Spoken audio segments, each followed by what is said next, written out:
दोस्तों, उत्तर प्रदेश में सारे राजनीतिक गठबंधन टूट गए हैं। वो चाहे समाजवादी पार्टी या कांग्रेस का हो या भारतीय जनता पार्टी या उनके ढेरों सहयोगियों का हो। दरअसल इसके पीछे क्या राज है, हम आपको वो बताएंगे। आखिरकार ये राजनीतिक पार्टियां अपने गठबंधन क्यों छोड़ रही हैं और क्या इसके पीछे मायने हैं, क्या फायदा मिलेगा, क्या नुकसान होगा, सारा कुछ इस वीडियो में हम बात करेंगे। दोस्तों, उत्तर प्रदेश में पंचायत चुनाव आते ही सियासी हलचल बेहद तेज हो गई है। लेकिन इस बार मुकाबला सिर्फ गांव, ब्लॉक और जिला पंचायत तक सीमित नहीं है, बल्कि कहा जा रहा है कि 2026 का पंचायत चुनाव 2027 के विधानसभा चुनाव का असली सेमीफाइनल साबित होने वाला है। और इसी वजह से इस बार सभी पार्टियों ने एक हैरान करने वाला फैसला किया है। वो चाहे समाजवादी पार्टी हो या भारतीय जनता पार्टी हो या कांग्रेस पार्टी हो या बीजेपी की जो छोटी छोटी सहयोगी पार्टी हैं, सुहेलदेव भारतीय समाज पार्टी, अपना दल, आरएलडी, सब ने गठबंधन छोड़ दिया है। दोस्तों, आपको बता दें कि 2026 में अकेले चुनाव मैदान में ये सारी पार्टियां उतरने जा रही हैं। यानी ना कोई गठबंधन रहेगा, ना कोई सीट शेयरिंग रहेगी और ना ही कोई किसी का सहारा रहेगा। तो ऐसे में सबसे बड़ा सवाल ये उठता है कि आखिरकार ये पार्टियां अकेले लड़ना क्यों चाहती है, क्योंकि पंचायत चुनाव आमतौर पर स्थानीय स्तर का चुनाव माना जाता है। लेकिन इस बार रणनीति बिल्कुल उलट है। इसके तीन मुख्य कारण है, एक करके आपको हम सारे बताते हैं। पहला कारण है कि 2027 विधानसभा चुनाव। हर पार्टी चाहती है कि 2027 से पहले अपनी असली ग्राउंड स्ट्रेंथ देख ले, कहां कमजोर है, कहां पर मजबूत है, और ये पंचायत चुनाव साफ कर देगा।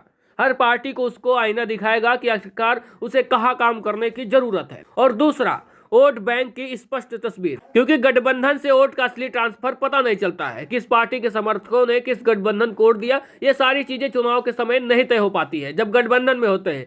लेकिन अकेले जब चुनाव लड़ेंगे तो इससे पता चलेगा कि अकेले पार्टी को गांव में कितनी सक्रियता है और कितना लोग चाहते हैं और कितने लोग वोट करते हैं। और तीसरा कारण है कि 2027 में टिकट वितरण की तैयारी, क्योंकि पंचायत चुनाव का रिजल्ट तय करेगा कि 2027 में किसको कितनी सीट मिलेंगी, क्योंकि जिस पार्टी की परफॉर्मेंस सबसे बेहतर होगी उसको सीट भी उसी हिसाब से दी जाएंगी। जिसकी परफॉर्मेंस कमजोर होगी उसको 27 में भी कम सीटें मिलेंगी। तो ऐसे में समाजवादी पार्टी पहले से जमीनी स्तर पर संगठन को मजबूत करने में लगी हुई है। अखिलेश यादव चाहते हैं कि पंचायत चुनाव के जरिए समाजवादी पार्टी ब्लॉक और जिला स्तर पर ताकतवर चेहरे उभरे, क्योंकि 2027 में समाजवादी पार्टी का मुकाबला सीधे तौर पर बीजेपी से होना है। और समाजवादी पार्टी की कोशिश है कि पंचायत चुनाव का वोट बैंक सीधे विधानसभा चुनाव में ट्रांसफर हो जाए। तो वहीं कांग्रेस पार्टी भी उत्तर प्रदेश में लंबे समय से सो रहे संगठन को जगाने की कोशिश कर रही है। कांग्रेस जानती है कि उसका संगठन उत्तर प्रदेश में बेहद कमजोर है और उसको मजबूत करने की जरूरत है। तो ऐसे में वो भी जानना चाहती है कि आखिरकार उसकी वास्तविक स्थिति इस समय क्या है। इसलिए इस बार पंचायत चुनाव में कांग्रेस पूरी ताकत के साथ अकेले उतरने की तैयारी कर रही है, ताकि ये साबित किया जा सके कि पार्टी अभी भी गाँव में मौजूद है और असर रखती है। तो वहीं दूसरी ओर भारतीय जनता पार्टी और उसके एनडीए के सहयोगी दल भी 2026 में साथ नहीं लड़ेंगे।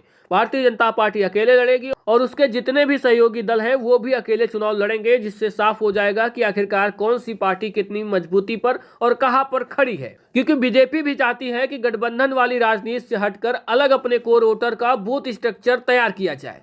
तो वहीं एनडीए गठबंधन के जो छोटे दल हैं वो भी अपने अपने क्षेत्रों में अपनी असली ताकत दिखाना चाहते हैं, ताकि 2027 में बीजेपी के साथ सीटों पर बेहतर सौदेबाजी कर सके और ज्यादा से ज्यादा सीटें ले सके। वहीं आपको बता दें कि 2026 में होने वाला पंचायत चुनाव इतना महत्वपूर्ण क्यों है। दरअसल पंचायत चुनाव सेमीफाइनल इसलिए कहा जा रहा है क्योंकि इस चुनाव में करोड़ों ग्रामीण वोटर हिस्सा लेंगे और गाँव का रुझान यूपी विधानसभा का भविष्य तय करता है। पंचायत चुनाव का नतीजा बताता है कि कौन सी पार्टी कितनी मजबूती के साथ 2027 के लिए तैयार है। अगर पंचायत चुनाव में समाजवादी पार्टी बढ़त लेती है तो ऐसे में 2027 में समाजवादी पार्टी को बड़ा फायदा मिलेगा। अगर बीजेपी पुनः ग्राउंड मजबूत दिखाती है तो 2027 में फिर एक कड़ा मुकाबला दिखेगा। और बात करें कांग्रेस और एनडीए के छोटे दलों की, तो अगर ये अच्छा प्रदर्शन करते हैं तो ऐसे में पूरा समीकरण बदल सकता है। तो वही विशेषज्ञों का मानना है कि 2026 में पंचायतों में जो जीतेगा वही 2027 का मुकाबला अपने पक्ष में मोड़ लेगा, क्योंकि पंचायत चुनाव के नेटवर्क, प्रधानी, बीडीसी, जिला पंचायत, क्योंकि यही लोग अगले विधानसभा चुनाव में पार्टी की रीढ़ बनते हैं।